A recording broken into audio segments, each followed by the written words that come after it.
inició la Guerra de las Malvinas en un nuevo ámbito geopolítico, ya no en la realidad, sino ahora dentro de la biblioteca pública. Se apagaron las luces y comenzó la guerra.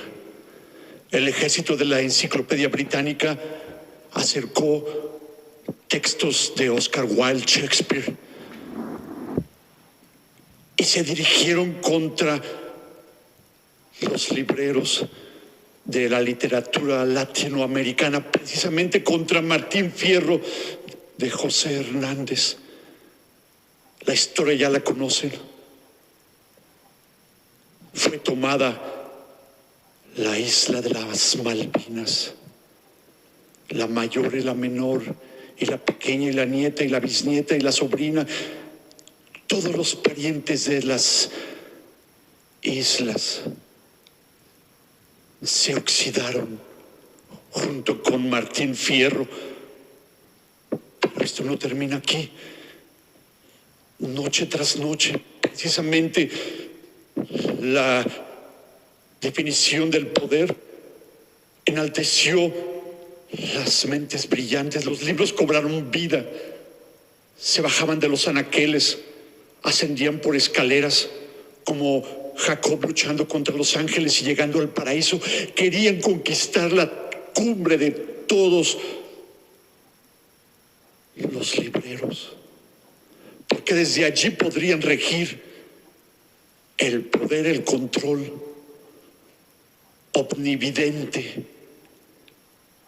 Recordemos que la literatura requiere de la vista, del don de los ojos para poder degustar, gozar el placer del texto escrito, de la palabra con vuelo propio, con metáfora de mariposa, con colores de flores y aromas de néctar, de ninfas encerradas en árboles, en corteza que se despliega como un gigante que cubre los umbrales del conocimiento.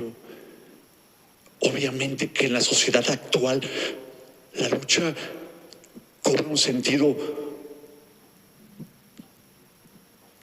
de mayor trascendencia, porque si bien existe una política cultural de alfabetización a todos los niveles, desde la primaria a todas las latitudes, existe lo que conocemos como en el analfabeto operativo, que aprendió a leer pero no lee literatura. Estamos viviendo el fin de la literatura, y en este contexto precisamente se conforma la guerra, la tercera guerra mundial de los libros. La monarquía absoluta ha tomado el poder y está extendiendo su dominio. Las enciclopedias británicas cubren ya la sección europea, pero hay una insurrección precisamente con los textos de Carlos Marx, El Capital, el manifiesto del Partido Comunista.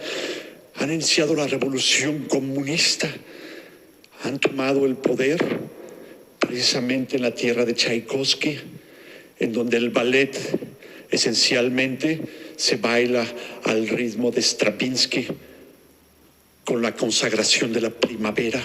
Allí los textos de Lenin, de Trotsky y también de Dostoyevsky, del Tolstoy, así como Stanislavski, el gran creador de la nueva dramaturgia. El comunismo también extendió su brazo dominante, llegando a toparse contra el muro de Berlín, donde los textos del genial sordo de Beethoven, con la Quinta Sinfonía, con Wagner, con Nietzsche, así como El Anillo de los Nibelungos, Wagner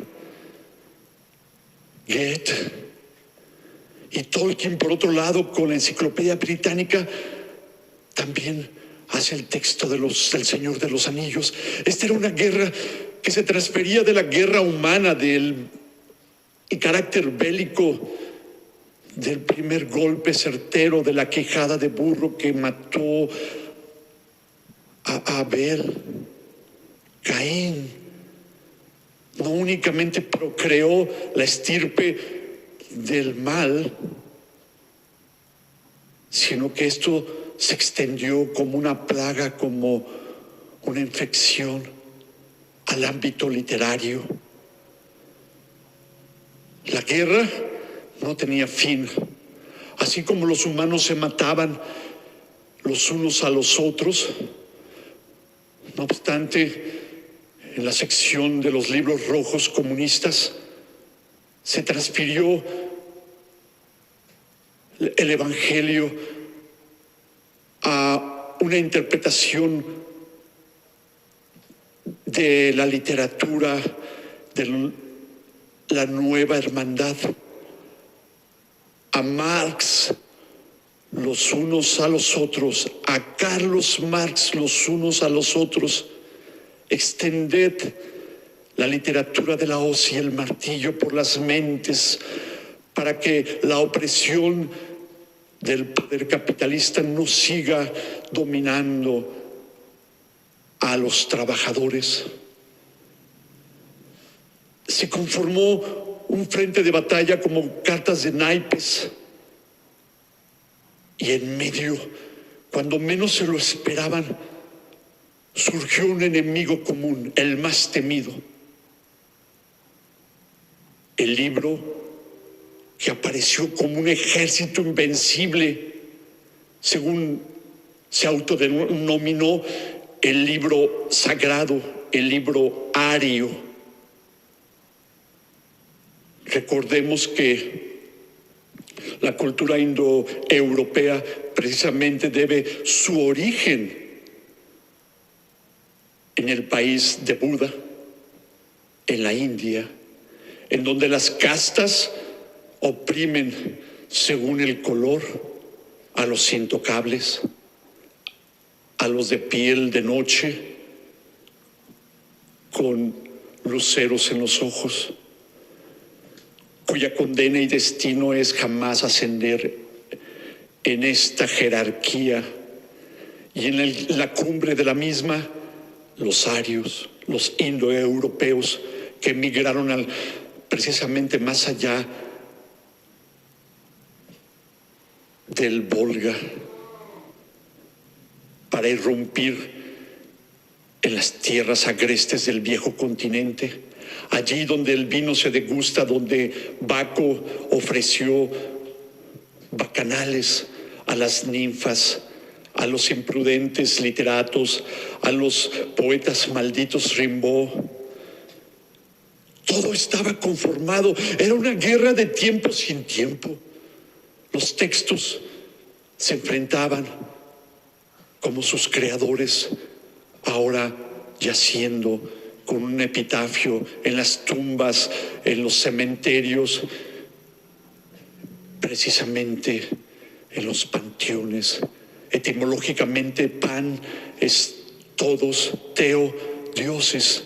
El panteón romano con su forma circular y su cúpula sin linternilla que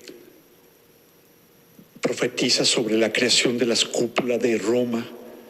Aquí era una guerra en donde todos los textos iban a confrontarse. Había un árbitro, la Biblia. Se ofreció como intermediario, brindando la verdadera hermandad, no únicamente entre los hombres, sino también entre los libros. Amar los unos a los otros, no continuar con esta guerra.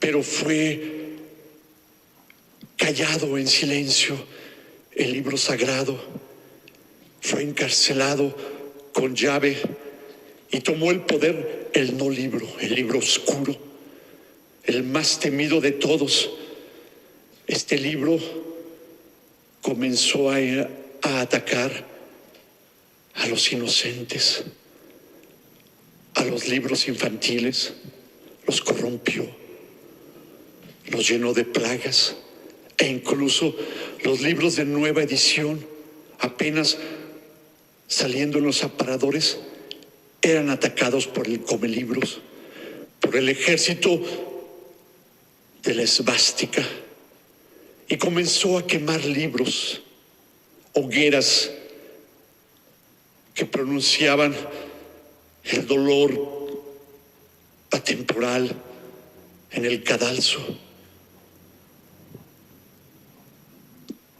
Perjuraban, pero no eran escuchados. Así Juana de Arco murió en la hoguera, como tantos libros, como tantos humanos. Estos comelibros querían acabar con todo, no únicamente oprimir al pensamiento, acabar con la literatura, con los tinteros, con los poetas, con los dramaturgos, con los escritores en general. Reinar en el mundo del analfabetismo, acabar con el Aleph, acabar con Jorge Luis Borges, acabar con todos, con García Márquez y 100 años de soledad,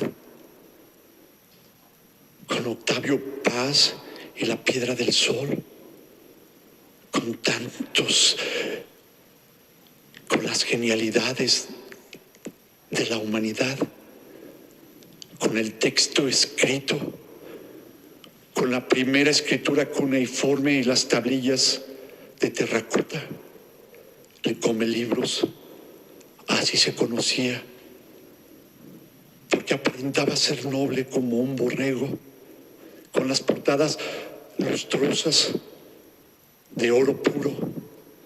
El lector ingenuo, sin saber, al abrir el libro, se enfrentaba contra las armas bacteriológicas, porque las páginas estaban envenenadas, y al cambiar, mojando la punta del dedo, la página para llegar al siguiente capítulo, se envenenaba y moría, yacía.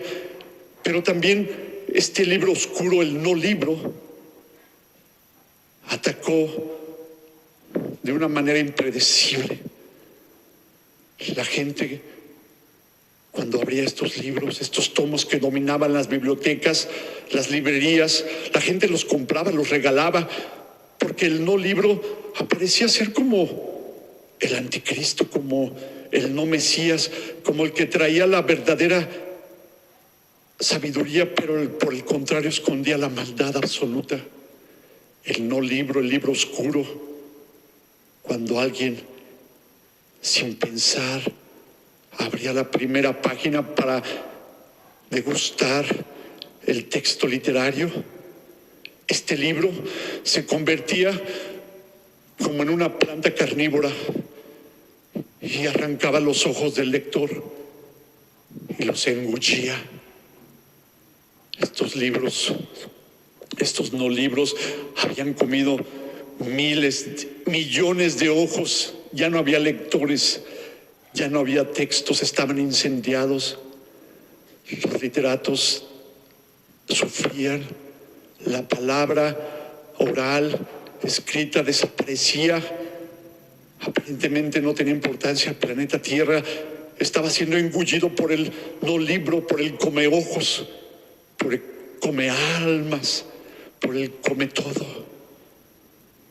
Se extendió, acabó precisamente con la guerra entre los libros comunistas y los libros de la Enciclopedia Británica, acabó con el capitalismo y el comunismo. El comelibros estaba a punto de vencer. Sin embargo, ya lo dijeron los profetas, el futuro es el amor, y la condición divina cumple. Y llegó a ser el juicio final en medio de la batalla donde el fuego dominaba las ciudades, se quemaban las bibliotecas como epicentro y se extendía a las áreas del saber, a las universidades, a los laboratorios. El conocimiento y la ciencia estaban siendo carcomidos por el fuego. El humo dominaba, las nubes se volvían oscuras, el cielo quedaba tapizado, ya no había luz de cada amanecer. La oscuridad dominaba y amenazaba con acabar con todo. Sin embargo, en el juicio final, todos los justos fueron llevados al paraíso. Todos los textos fueron llevados a la nube. Y yo soy uno de ellos. Soy el primer audiolibro. El texto ya no fue necesario ser leído, ahora podía ser escuchado, redimido. La gente volvió a acercarse a la literatura con la virtud de los audiolibros. Y quien les habla, soy el primer audiolibro. Fui el primer justo que llegó al paraíso, a la nube. Sin embargo, como lo he mencionado, la guerra no terminó. Las nubes oscuras del fuego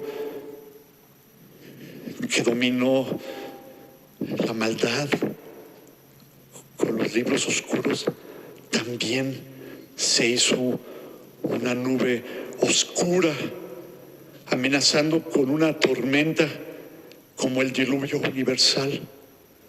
Pero Dios no engaña.